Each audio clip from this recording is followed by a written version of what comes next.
Selamlar. Aleykümselam. İyiyim. Teşekkür ederim. Hoş geldiniz. Gerçekten inanılmaz merak ettiğim bir video. Online oyunlarda, tüm online oyunlarda hileler kalkıyor mu acaba diye bir video gördüm. İzledim. Dayanamayıp bir kere de sizinle beraber izlemek istiyorum. Adamlar bir AI anti-cheat geliştirmişler temelinde. Ben kısaca bir özet geçeyim. Video İngilizce olacak, altyazıda olacak. Bir AI anti-cheat geliştiriyorlar. Bu geliştirmiş oldukları AI anti-cheat gerçek insan refleksleriyle AI'ın reflekslerini ayırt edebiliyor. Bunu da temelini şuna dayandırıyorlar. Diyorlar ki evet, inanılmaz iyi bir oyuncu olabilirsin. Dünyanın en iyisi olabilirsin. Ama gene de o yapmış olduğun, hani bizim oyun sektöründe, oyun camiasında inhuman reactions dediğimiz bu insanüstü, olağanüstü reaksiyon gösterdi ve muhteşem bir flick attı.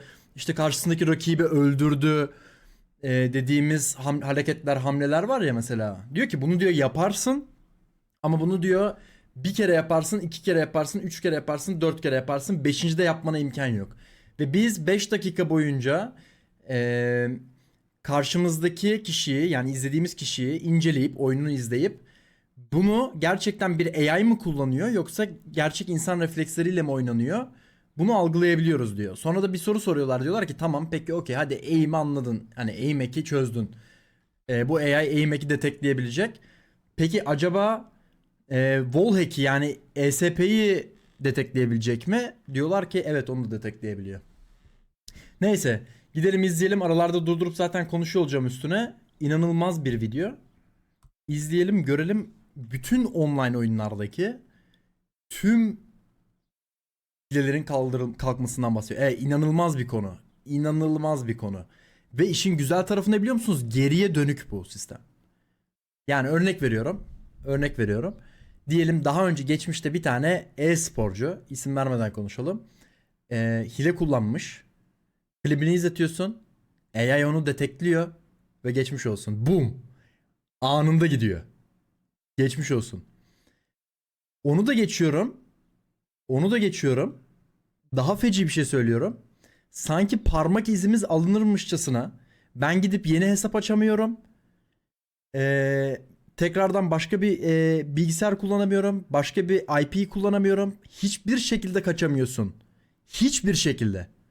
Çünkü AI o kadar çılgın bir AI ki, hayır, IP ban falan atmıyor. Yaptığı şeyi duydun da bak, belki çıldıracaksınız chat. Ne yapıyor biliyor musunuz? AI benim videolarımı izledikten sonra benim nasıl oynadığımı server tarafına kaydediyor. Tamam mı? Bak, server tarafına kaydediyor. Ve ben başka herhangi bir oyun oynasam, başka bir hesap açsam, diyor ki bu wenotrat. Bu oyun stili, bu oynayış tarzı, bu kimlik wenotrat'a ait. Geçmiş olsun, ban. Yani hepimizin inanılmaz bir sistem. Olacak iş değil. İzleyelim. Altyazı var. Arada durdurup yorum yapacağım. Let's go. One out of every 3 players in an online FPS game are cheating. He's wiggling. Look. Connects to your PS5. It's literally just connecting to the remote play. And then in other games, it's way more than that. What does this revelation mean for the future of gaming in general? So it's an AI aimbot? Yeah, AI and Works in any game. They sell these by the millions. And it's not just your little brother either. At every level of the industry, from pros to streamers, cheating is rampant. And it will become a real job to cheat in his game. It's a full-fledged business. Are you getting old? Yeah. Is gaming changing? Or is it that rampant cheating is not fun? Over a year ago, we set out to use AI with one goal in mind: saving FPS games. We're ready for you to submit your clips to help train our model. What you're about to witness in this video is the solution. The solution to cheating in online gaming. Adamlar orada gördüğüm kadarıyla bu arada bir önceki karede tersine mühendislik yapmışlar. AI'ye oyunu oynatıp mouse'a da AI'yi kontrol etmesi söylemişler. Mouse'un hareketlerini de detekliyor. İnanılmaz bir konu ya. Let's go. to help fund this project through the form of sponsoring this video is OperaGX. They agreed the more views and downloads OperaGX gets through this video, the more funding that will go to the project, straight up. So just by being here, you are helping, thank you. As you guys know, I download a lot of sus bus programs. Individual, it's opening very fast. And sometimes my network will just be getting used. Like my browser's sending Bitcoin to the ether, I don't know. I'm scared. But what I can do in the OperaGX control thing here is I can actually limit the amount of network that's being used by the browser. So yeah, if I'm getting hacked, it's gonna be a slow hack. It's gonna take you some time, brother. And on top of that, you can limit the amount of RAM that OperaGX is using. Bruh, look at this Chrome like no meme. You get 3 tabs open and then Burada it's all galiba over, man. And a CPU OperaGX'ten limit, bahsediyor bir anything to saniye. stop games. By the way, and ayo, installing OperaGX will help stop cheaters in FPS games. Tamam, şimdi başlayacak. And thank you OperaGX for sponsoring this video. So let me be straight up with you guys. Let me just come clean, okay? Daha önce hile I have yaptım. done steroids. I've never told anyone this. I've never really explained it this way, but I did steroids. Or at least I thought for sure they were steroids. So when I was 14, I wanted to be jacked out of my mind, man. I wanted to look like a bunch of rocks saran wrapped together and be able to like bench press a car. And in combination with that desire, my frontal lobe was the size of a walnut. So I got on eBay, I typed in steroids, bought something sketchy, got shipped from China, and then I ingested it.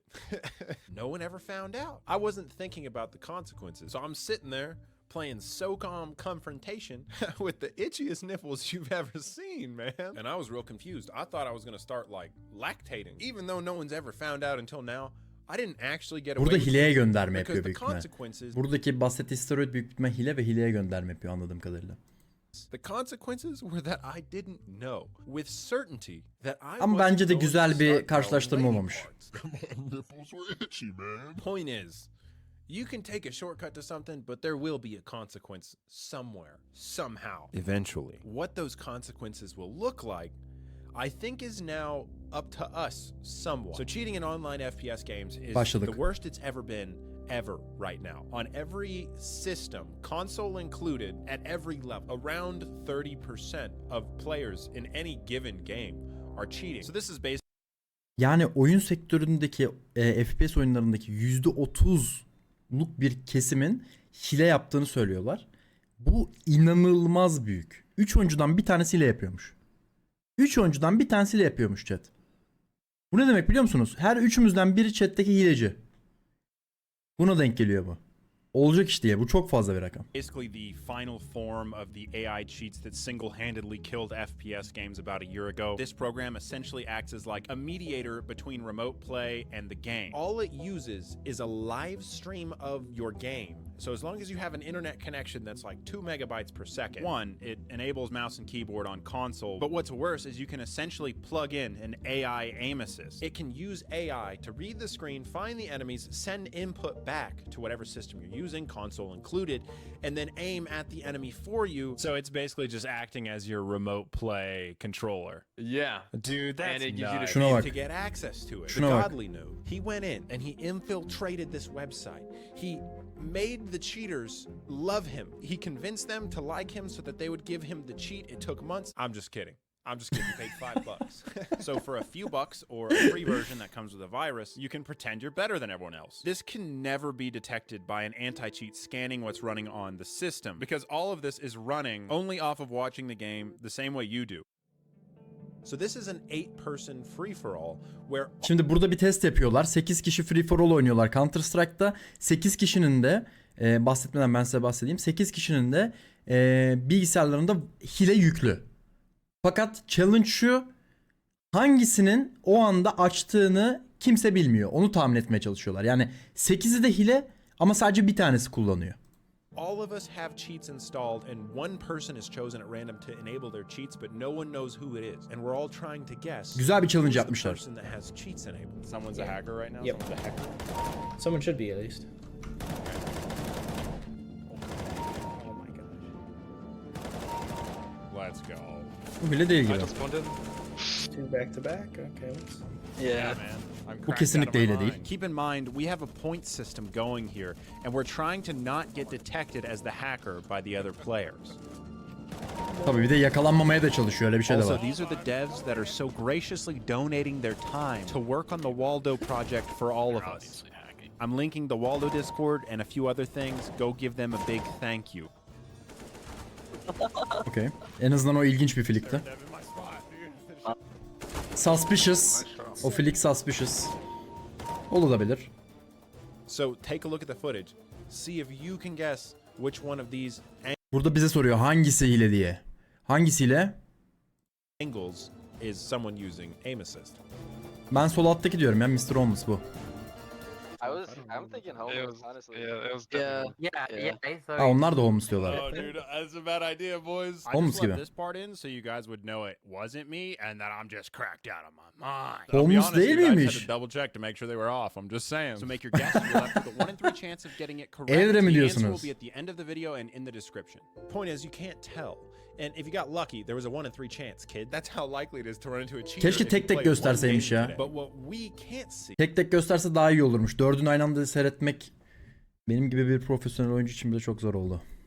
an Yakalayamadım AI hileyi. can with certainty. To our human eyes, this just looks like really good aim. They're designed to have smoothing and look natural, look like human aim. But to a trained AI, the difference is night and day. The best way to describe it is like having a trained medical physician try and tell the difference between someone that's really jacked on steroids and then like a dog. There's no mistaking it. Couldn't just a really advanced AI cheat go undetected with lots of human data? No, this is a permanent solution to end the cat and mouse forever, and I will explain why I'm getting there. A lot of people ask, what Burayı iyi about dinlemek ESP? lazım.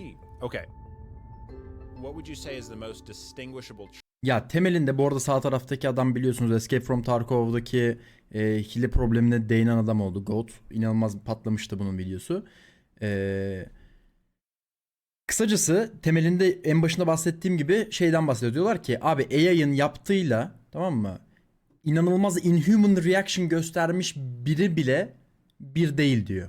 Ve az sonra tekrar da söyleyecek. Diyecek ki inhuman reaction gösteren biri bile. Örnek vere. Yani Scream olsun bu. Tamam mı? Scream bile diyor ki arka arkaya tekrar sürekli aynı performansla aynı şeyi yapamaz diyor.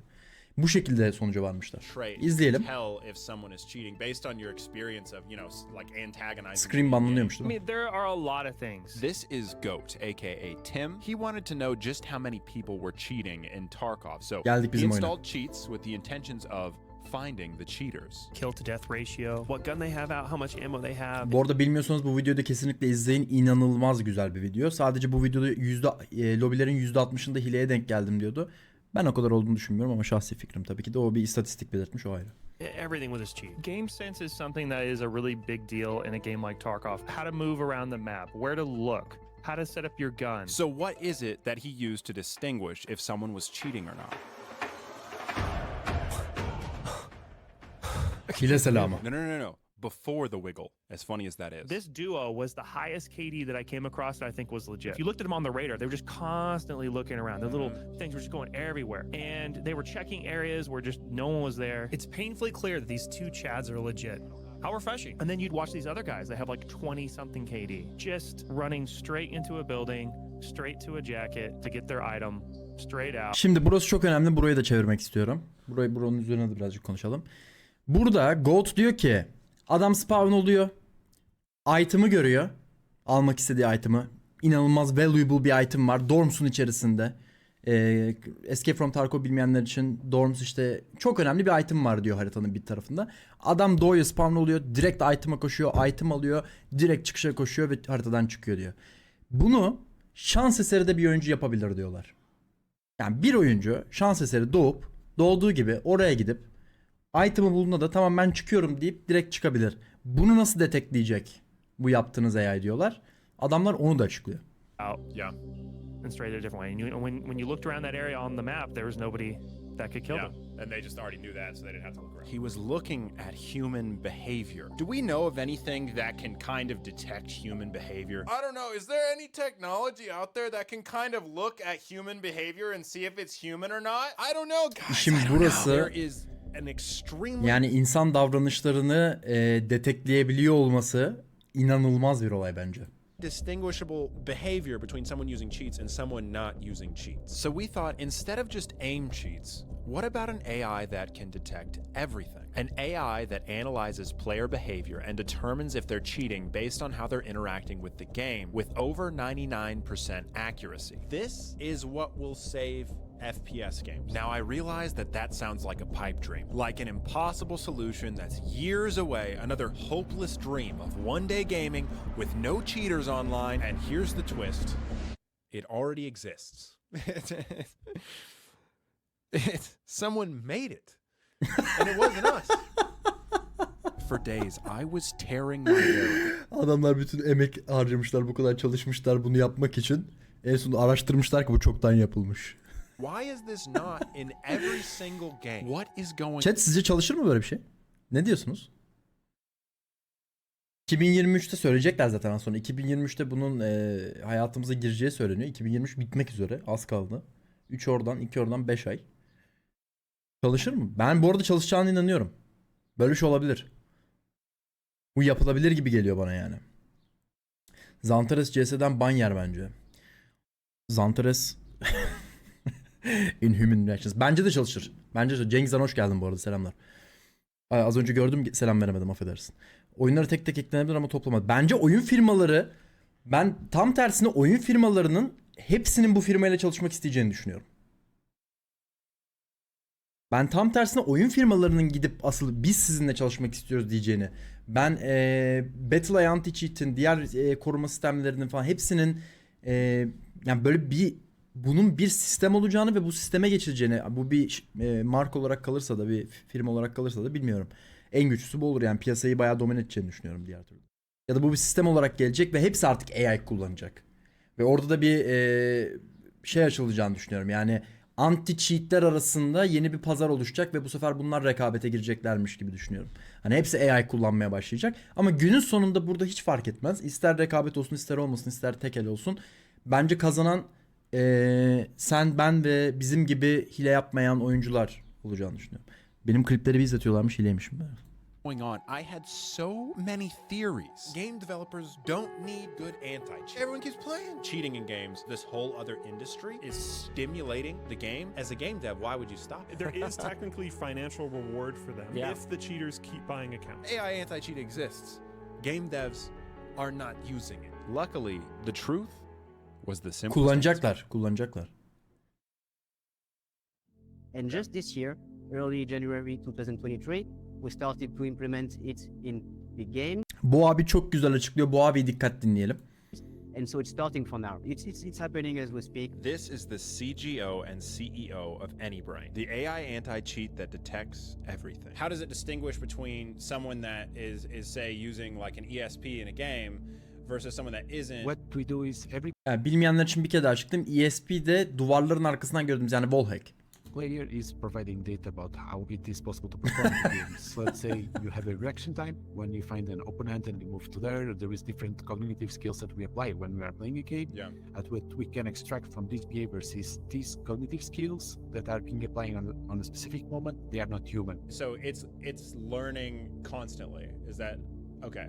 Yep. Yeah, exactly. And so what percentage of people would you say are cheating in some form? We always start with a very high threshold, meaning that we do not necessarily catch everybody, but everybody that we're catching, we are 100% sure. We usually... Bak burası çok önemli. Diyor ki herkesi yakalayamıyoruz. Ama yakaladığımız herkesin hile olduğundan %100 eminiz diyor. Bak aradaki fark çok önemli. Hilelerin %99'unu yakalıyor yazıyordu en başta. Burada bu adamın açıkladığı şey şu. Diyor ki herkesi yakalayamıyoruz evet. Ama yakaladığımız herkesin %100 hile olduğundan emin oluyoruz diyor. Bu ne demek biliyor musun? Yani banlanan kişinin %100 hile olduğu ve ortada kimsenin mağdur olmadığını beyan ediyor abim. We see between maybe 10, 15, 20% of players that are cheating. We are fairly certain that the phenomenon is much higher than that. And again, that's why we created, Andre created AnyBrain. My kind of estimation based on a bunch of different numbers was around 30% are using something to improve. Yeah, okay. We're thinking along the same lines here. And they're under NDA, so they couldn't tell me exactly which game, but they had data to back up these claims. Every time we catch somebody cheating, what we need also is söyleyemedikleri, yani ismini açıklayamadıkları bir tane oyunda bunu zaten deniyorlarmış. İsmini açıklayamamaları çok normal bence. Hangi oyunda denediklerini bilmiyorum ama tahmin de demiyorum. Ve bunun bayağı iyi çalıştığını söylüyorlar. Multiple moments that have a very high probability of being somebody using a namebot. So a pro will have very few of these moments because they are just very good, right? Yes, But in order for us to make that validation actually get flagged of you using, let's say, a namebot in the game, that means that we would have make moves that have a very, very high probability of being aimbots and doing that multiple times. So let's say hypothetically, I'm only using a very small amount of humanized aim assist. Is this something that you think your system Güzel would soru. be able to detect? Yeah, so well, Güzel first, soru. And well, a lot of people is using that small adjustment that is make it invisible on a video, or if you're watching the stream, it's so difficult because the difference is on human eye, it's almost impossible to catch. But the way we interact is still impossible to make it as a human. Can you expound a little maybe, or maybe help me understand just a little better? Yeah, well, let's say that you are just adjusting a few pixels. Yeah. The way you move with this adjustment, it will be not natural timing that is not human. Even if in our eye it looks human, but on pixel level, Tens but also banlanacak on kesin. these patterns, it is not human. So that's why we can catch it. People say, "Oh, he was cheating." I'm sure because it is impossible to aim on that way. Sometimes it's just lucky, or you are really good. So it's difficult for people to understand, and the result of false claims about, oh, he was cheating or no, because he's so good player, it's impossible. But here, looking just for these patterns on pixel level, we can understand this. After a few hours of gameplay of someone using a humanized aim assist, it would be able to detect that that's happening. The usual behaviors, like let's say somebody using a namebot on Warzone, actually real time plus 5 minutes in order to flag somebody who is using that. To detect someone in real time can take as little as 5 minutes. Exactly. Wow, that's 5 dakikada It felt almost 5 dakika like I içerisinde was in a masum nerede dream. benim ya? 5 dakika içerisinde birinin hile kullanıp kullanmadığını detekleyebiliyorlarmış. Bu program senin 5 dakika. I was gonna wake up and tell Olivia that I had a dream that someone made the AI anti-cheat that solved everything. And this will happen in the coming months. We are fairly confident that something's going to happen, something's going to click in this year. But it got even better. 2 hours is to create the player profile for what we call identity frauds. What they're talking about is a biometric profile. A profile as Burası distinguishable as... burası gerçekten inanılmaz. Yani bu işin en güzel kısmı bu. Hem geriye dönük hile kullananları banlayabiliyor olmaları. Çünkü o programa gidip klipleri gösterip bu hile miydi değil miydi diye sorabiliyorsun. En ufak bir hardware üzerinde bir şey deteklememe gerek kalmıyor. Yani ben gidip adamın bilgisayarında bir şey yüklü mü değil mi onunla uğraşmak zorunda değilim. Öyle bir kanıt aramıyorum. AI gidip direkt video izleyip evet bu adam hileymiş veya değilmiş diyebiliyor. Hani bu çok güzel. Geriye dönük problem yaşatır mı bilmiyorum. Yaşatabilir. Hani. Ama bir insan bir kere hile yaptıktan sonra bir daha ondan sonra onun profilini oluşturup diğer oynayacağı tüm oyunlardan da banlanacak olması mükemmel. Mükemmel fikir. İnanılmaz iyi bir fikir yani. As your thumbprint or your face. So this will need the baseline of 2 hours because it's unique to each and every. Güzel yorum. Güzel yorum. Yani eğer öyle bir ayrıma gideceklerse e-spor olarak bunu ayırabilirler diye düşünüyorum. Muhtemelen. Eğer öyle bir ayrıma gideceklerse yayıncıları onun içerisine katmazlar. Bir gün yayın açıp ya Ethernet kablosu bağlayan yayın açıyor. Hani bir gün yayın açan var, ertesi gün açmayan var. Anladın mı? Ama e-sporda böyle bir şey olabilir. Hani lisanslı sporcu gibi bilmiyorum. O tarz bir şey yapılabilir. Veya işte bir testten geçiyor olabilirler falan. Ama ben ayıracaklarını zannetmiyorum. Tüm oyunlara ve tüm platformlara geleceğini düşünüyorum bunu. As gamers. On how you play Gelirse the game. eğer. This means that once you get banned, it's not as simple as creating another account. If you create another account, the AI detects your biometric profile. Every account you make will be banned. There's no hardware ID, it's you. You will be permanently banned from the game with no chance of ever playing it again. We're fairly confident that some. Bu tabi yani ben bir tane oyundan banlandım gidip tekrardan bir hesap alamıyorum. Başka oyun oynayamıyorum falan. Bu arada inanılmaz oyun firmaları için de şöyle bir şey söz konusu. İnanılmaz büyük bir sektöre darbe vuruyorsun demek oluyor bu. Çünkü oyun firmaları çok fazla para kazanıyorlar. Yani hile adamın hile kullanıyor 3 ay boyunca. Ondan sonra o hile banlanıyor. Adam gidip yeni bir tane hesap satın alıyor. Tekrardan oyuna para veriyor. Tekrardan 3 ay kullanıyor. Sonra o banlandıktan sonra tekrar bir daha oyun alıyor. Yani oyun firmaları bunun üzerinden para da kazanıyorlar. Herhangi bir oyun firmasını zan altında bırakmak amacıyla söylemiyorum bunu ama böyle bir şey var yani.